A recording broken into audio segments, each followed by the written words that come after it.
तो लीजिए स्टूडेंट, हम अपनी क्लास शुरू कर रहे हैं आगे की। जैसा कि आपको याद होगा, लास्ट क्लास में हमने लेजर्स बनाए थे कुछ, CGST, IGST, Mohanlal and sons creditor, purchase return Rajkumar, sales return SGST. Same इसी तरीके से हम लोगों ने इन्वेंट्री इन्फो के अंदर जाके स्टॉक आइटम को क्रिएट किया था, एप्पल आईफोन। और अगर आप देखेंगे ध्यान से, दोबारा देख लेते हैं डिस्प्ले, और Samsung mobile charger, Samsung mobile गुरु M110।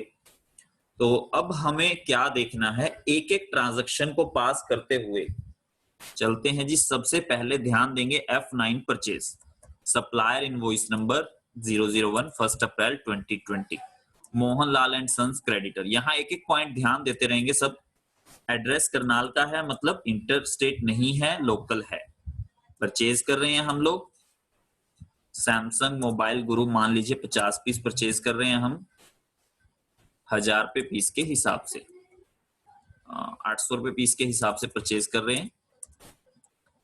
और इस पे जो टैक्सेस लगेगा सीजीएसटी अलोंग विद एसजीएसटी। ठीक है जी, हमने इस डिटेल को सेव किया, एंटर किया, एक्सेप्ट कर लिया। एस्केप कर रहे हैं, डिस्प्ले में चलते हैं जी। एक बार स्टैट्यूटरी रिपोर्ट्स में चलते हैं जी, जीएसटी में।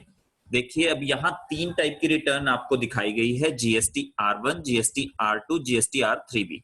जीएसटी R1 आपका सप्लाई बेस्ड होता है, जो आपने सप्लाई आउटवर्ड सप्लाई की, मतलब सेल से जुड़ी हुई एंट्रीज, तो इसमें तो हमने परचेज की है। जीएसटी R2 आपका इनवर्ड सप्लाई होता है, मतलब परचेज से रिलेटेड, तो हमारी पहली एंट्री एक तो यहाँ आनी चाहिए।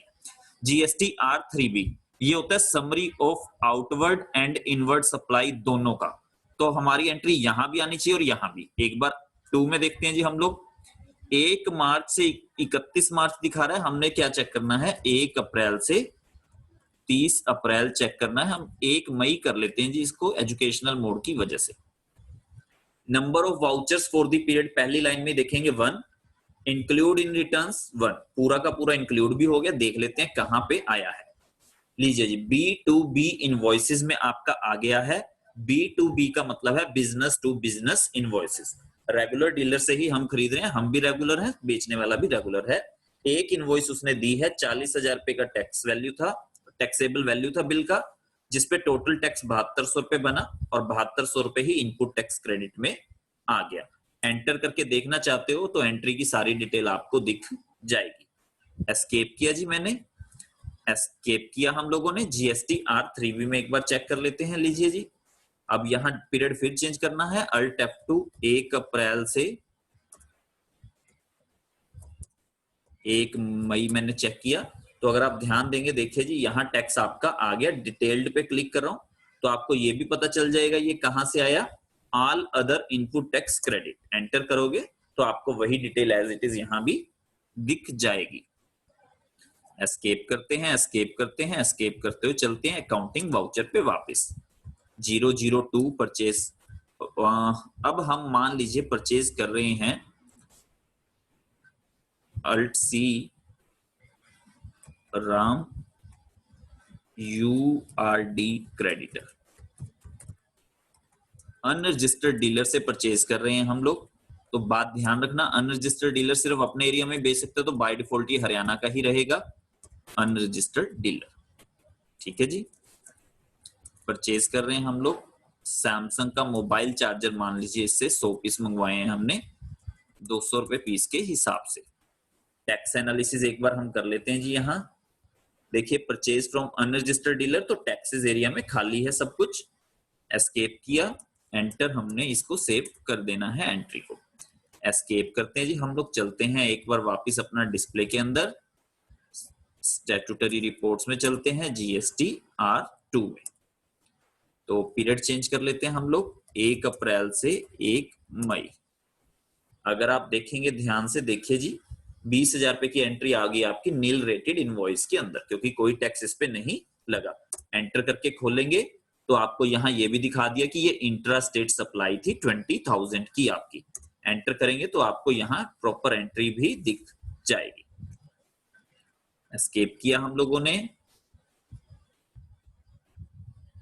एस्केप किया हम लोगों ने, जीएसटी R3 में चलते हैं। लीजिए जी, यहां भी देख लेते हैं हम। अगर आप देखेंगे 20,000 रुपए की value of exempted nil rated and non GST inward supply, enter करेंगे तो यहाँ फ्रॉम में supply under composition scheme exempted and nil rated, तो ये नील रेटेड में माना जाएगा। क्यों? क्योंकि अनरजिस्टर्ड डीलर कोई टैक्स नहीं लगा सकता है। एस्केप किया हम लोगों ने, एस्केप एस्केप एस्केप। तीसरे ऑप्शन में चलते हैं जी, एक बार सप्लायर की डिटेल डाल देते हैं हम, अल्ट सी किया हमने,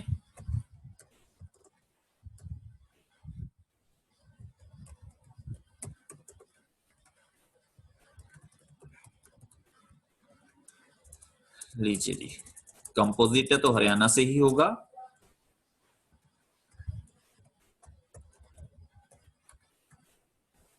एक जीएसटी डिटेल हमने दे दी, रेगुलर के बजाय इसको क्या करना था, कंपोजिशन।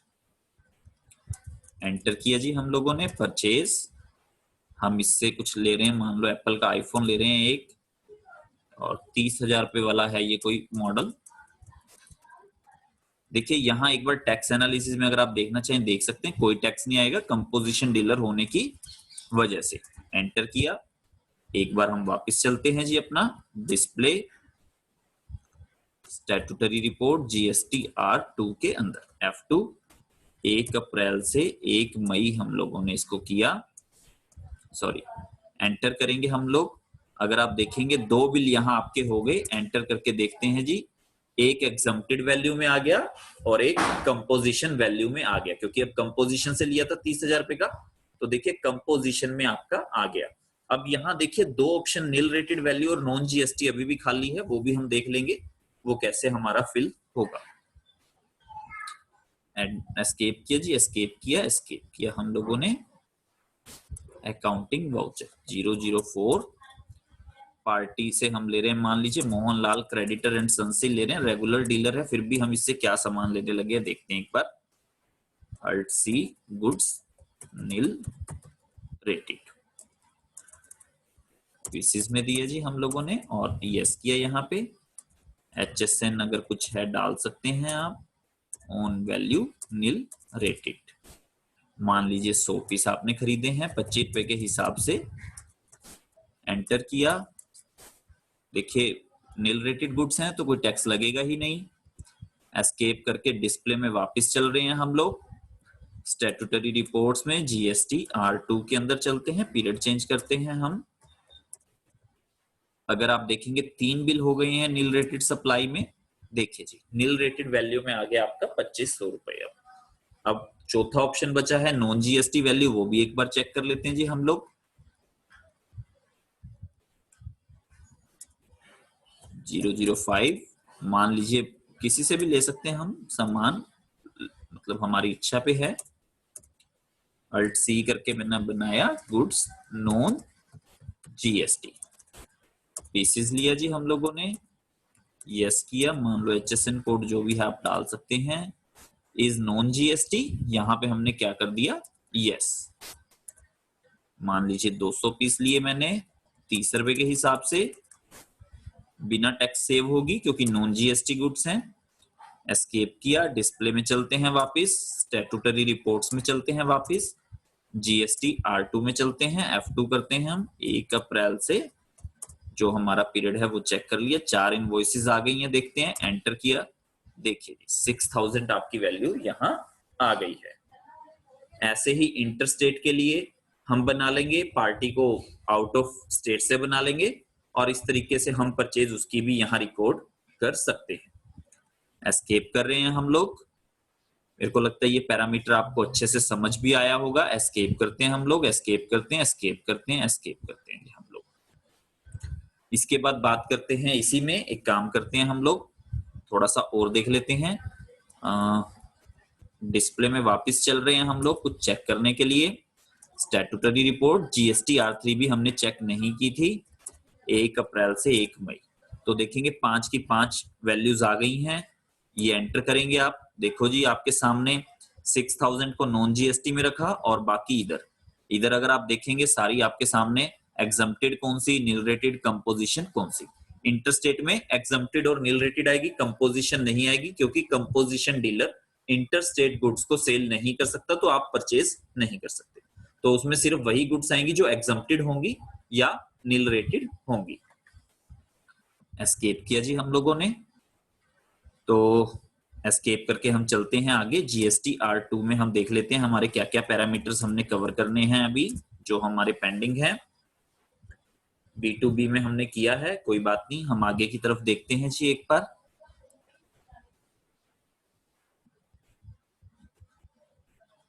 थोड़ा सा आगे की तरफ बढ़ेंगे हम लोग, ठीक है जी, और बिल्कुल तो चलते हैं जी हम लोग थोड़ा सा आगे की तरफ। अकाउंटिंग वाउचर में हम वापस चल रहे हैं, एक बार देखते हैं इसका आगे का कॉन्सेप्ट क्या होने वाला है। मान लीजिए मैंने 006 और एक एंट्री हमारी कैश में रह गई, कैश में परचेज किया, कैश में अनरजिस्टर्ड होगा जी प्लीज परचेज, और मैंने सैमसंग का मान लीजिए मोबाइल गुरु लेना पड़ा, मेरे को 2 पीस लेने पड़े, 800 रुपए पीस के हिसाब से रेट था मान लीजिए, सेव किया। एक बार कैश को देख लेते हैं हम, डिस्प्ले स्टैट्यूटरी रिपोर्ट F2 1/4 से 1/5 तक हम चेक कर रहे हैं जी। तो अगर आप देखेंगे यहाँ वैल्यू बढ़ गई है, यहाँ वैल्यू चेंज हो गई है जी, आप चेक करेंगे तो देखिए 1600 रुपए आपके एग्जम्प्टेड में आ गए हैं। रीजन क्या है, अंडर अनरजिस्टर्ड डीलर से जो गुड्स हमने परचेज की। तो कैश का भी हमने एक केस यहाँ कंसीडर किया ताकि जिससे कोई डाउट ना रहे कि अगर हम कैश में परचेज करते हैं तो वो इनवॉइस हमारी कहाँ पे जाके रिकॉर्ड होने वाली है। अब हम देखते हैं जी आगे की तरफ, अकाउंटिंग वाउचर में चलते हैं। एक काम करते हैं, अपनी स्क्रीन से F11 प्रेस करते हैं कीबोर्ड से, डेबिट और क्रेडिट नोट को भी ऑन कर लेते हैं एक बार हम लोग। देखिए जी जैसे ही हमने डेबिट क्रेडिट नोट को ऑन किया, मान लीजिए हम परचेज रिटर्न करना चाह रहे हैं। ओरिजिनल इनवॉइस नंबर 1 था, पार्टी थी Ram Mohan Lal and sons creditor, और परचेज रिटर्न करना चाह रहे हैं हम लोग। हमने सबसे पहले क्या खरीदा था, सैमसंग मोबाइल गुरु खरीदे थे, मान लीजिए 5 पीस हम वापस करना चाह रहे हैं किसी रीजन से, तो हम इस पे टैक्सेस लगाएंगे एज इट इज, क्योंकि ये टैक्सेस में परचेज हुआ है। Provide GST detail yes, sales return आपको इसको रखना है या फिर आप इसको अदर्स कर दीजिए। सप्लायर का डेबिट क्रेडिट नोट नंबर अभी हमारे पास नहीं है, मान लीजिए उसने क्रेडिट डेबिट नोट नंबर दे दिया है, मैं वो डाल रहा हूं एक बार। 1 अप्रैल लीजिए जी, एंटर किया मैंने, इस इंफॉर्मेशन को सेव कर दिया। तो डिस्प्ले में चलते हैं हम लोग वापस, डिस्प्ले में जाके देखते हैं हमारे सामने क्या आएगा। Statutory report GST R2 F2 1 अप्रैल से 1 मई हम लोगों ने किया। तो अगर आप लोग देखेंगे जी यहाँ ये रिकॉर्ड हो गया है क्रेडिट डेबिट नोट के नाम से, एंटर करेंगे तो आपको डिटेल भी यहाँ दिख जाएगी। तो हमने इस तरीके से B2B इनवॉइसेस को भी बिल बना के देखा यहाँ, और इसको भी बना के देखा। एक बार हम क्रेडिट डेबिट नोट अनरजिस्टर्ड का भी बना लेते हैं। मान लीजिए अनरजिस्टर्ड का बनाया, बट आप ध्यान देना अनरजिस्टर्ड कहाँ शो करेगा एक्चुअल में आपको टैली के अंदर, प्लीज ध्यान रखना। यहाँ वैल्यू है 60,100 रुपए।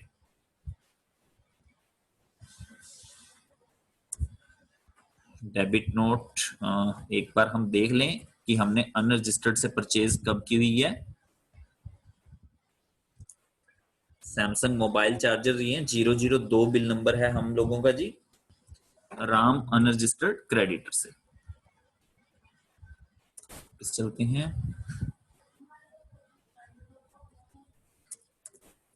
राम अनरजिस्टर्ड क्रेडिटर से, और हमने मान लीजिए परचेज रिटर्न दिया सैमसंग मोबाइल चार्जर 10 पीस दिए जी हमने, मान लीजिए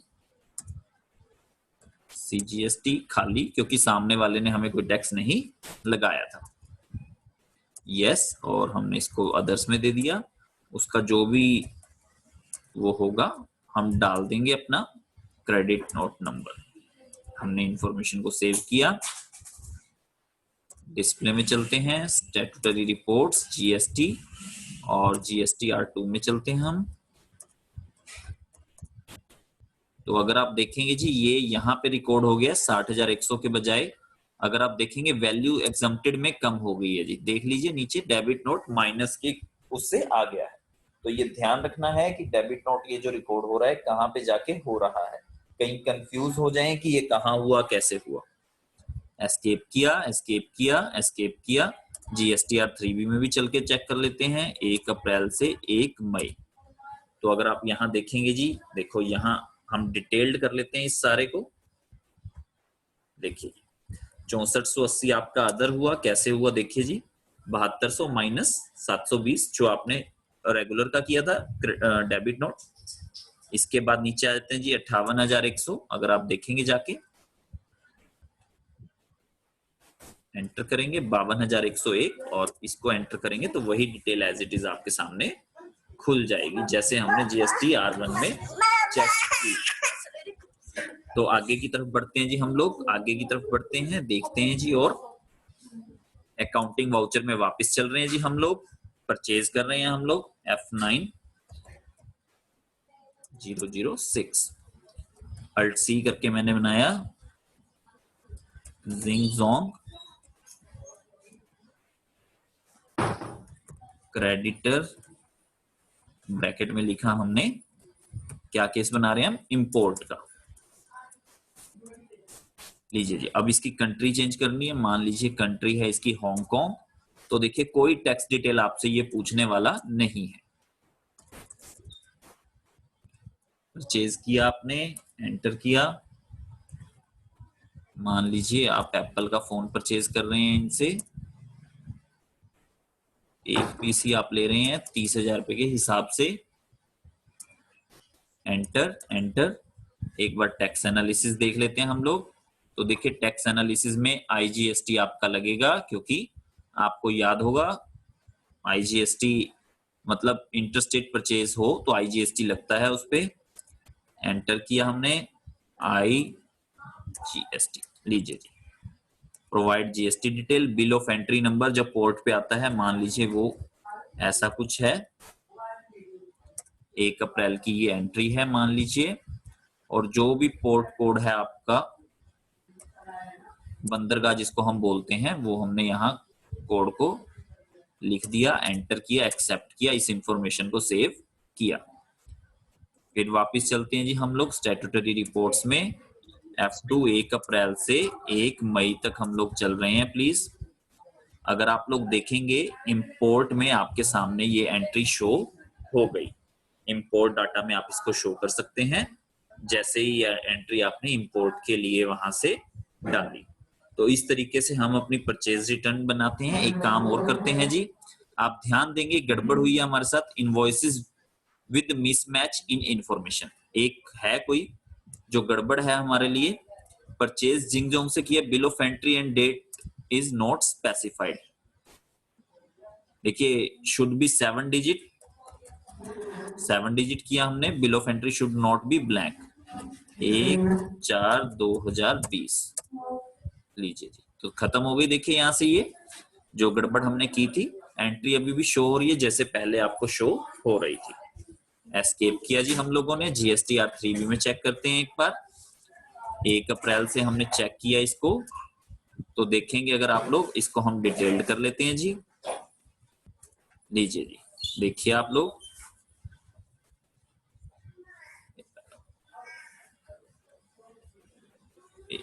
ये eligible, enter, import of goods 5400, all other 6480 और टोटल हो गया 11880। तो इस तरीके से हमने ये सारी रिटर्न्स के अंदर अपनी सेल और परचेज की ट्रांजैक्शंस को चेक करना है। मतलब अभी तो हमने सिर्फ परचेज किया है कि GST-R2 हम कैसे बना रहे हैं और GST-R3B में उसको कैसे वेरीफाई करना है। Thank you students.